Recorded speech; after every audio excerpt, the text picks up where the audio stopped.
오늘의 말씀 사무엘하 15장 7절에서 12절 말씀입니다.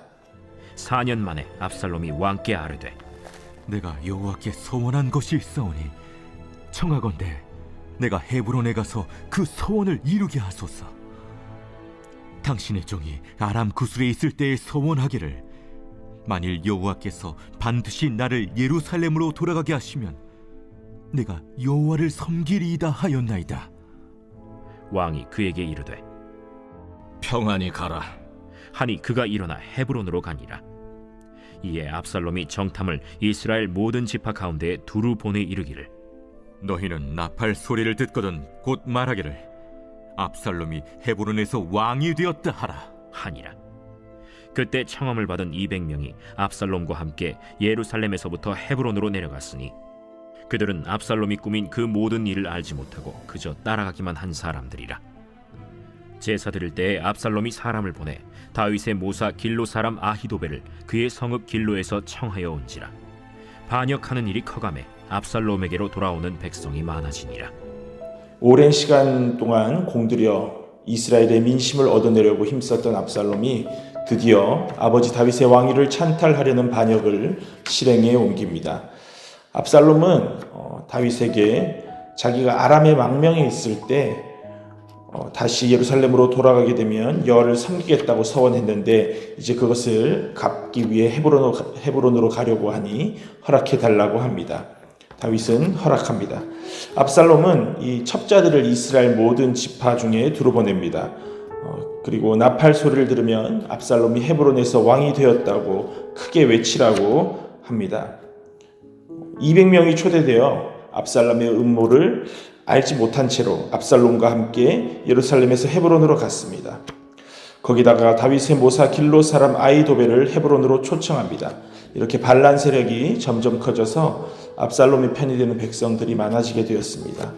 압살롬은 암논이 죽은 후에 왕세자의 위치에 있었습니다. 그래서 다윗이 죽으면 자연히 그 왕위를 계승할 수 있는데도 왜 서둘러서 반역을 일으켰을까요?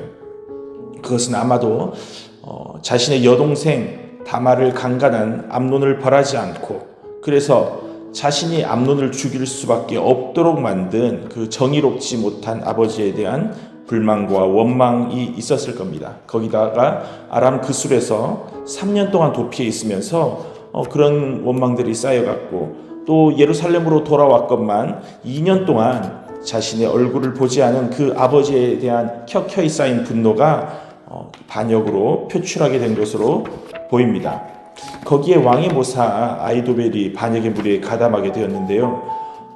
사무엘하 11장 3절에 엘리아머의 딸이요 햇사람 우리아의 아내 밧세바, 그리고 사무엘하 24장 34절에 길로 사람 아히도벨의 아들 엘리암이라는 기록으로 볼 때 아히도벨은 자신의 손녀 밧세바의 일 때문에 다윗에 대한 반감을 가지고 반란에 동참한 것으로 보입니다.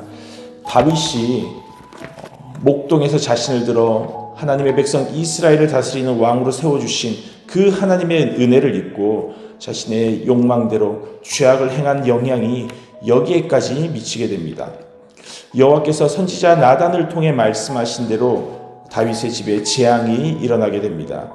이렇게 죄는 무서운 결과들을 파생시킵니다.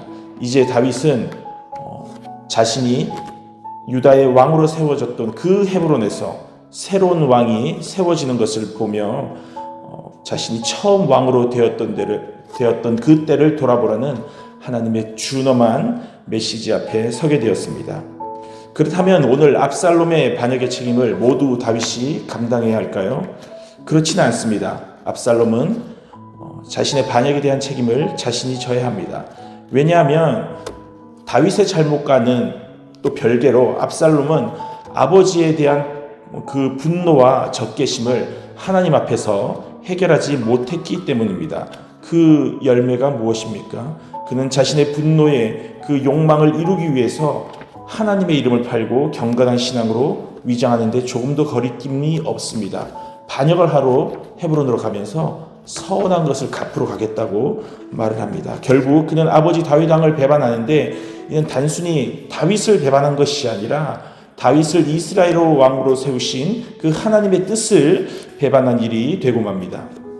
사랑하는 사도교회 성도 여러분, 오늘 본문을 통해 우리는 그 죄악의 영향이 얼마나 뿌리가 깊고 또 그 영향이 넓게 퍼질 수 있는지를 보았습니다. 또한 해결되지 않는 그 분노의 감정이 가져올 수 있는 비극도 보았습니다. 그러므로 우리는 이렇게 무서운 죄를 저지르지 않도록, 죄의 유혹에 빠지지 않도록 항상 하나님의 말씀 앞에 자신을 비추어 경계해야겠습니다. 또한 내 안에 용서하지 못하고 용서받지 못한 감정이 있다면 이제 하나님 안에서 해결되기를 원합니다. 나의 모든 죄짐을 대신 지시고 나의 모든 아픔과 질고를 감당하신 그 예수 그리스도의 십자가의 은혜 안에서 모든 상처들이 치유받고 해결되기를 원합니다. 그리하여 내가 용서하지 못했던 사람을 주 안에서 용서하게 되고, 내가 용서받지 못한 사람에게 가서 다시 용서를 구하기를 원합니다. 이렇게 오직 주님의 은혜 안에서 주님의 인도와 보호하심으로 믿음의 길을 걸어가는, 그래야 주님의 뜻을 온전히 이루어드리는 우리 모든 사도교회 식구들이 되기를 간절히 소망합니다.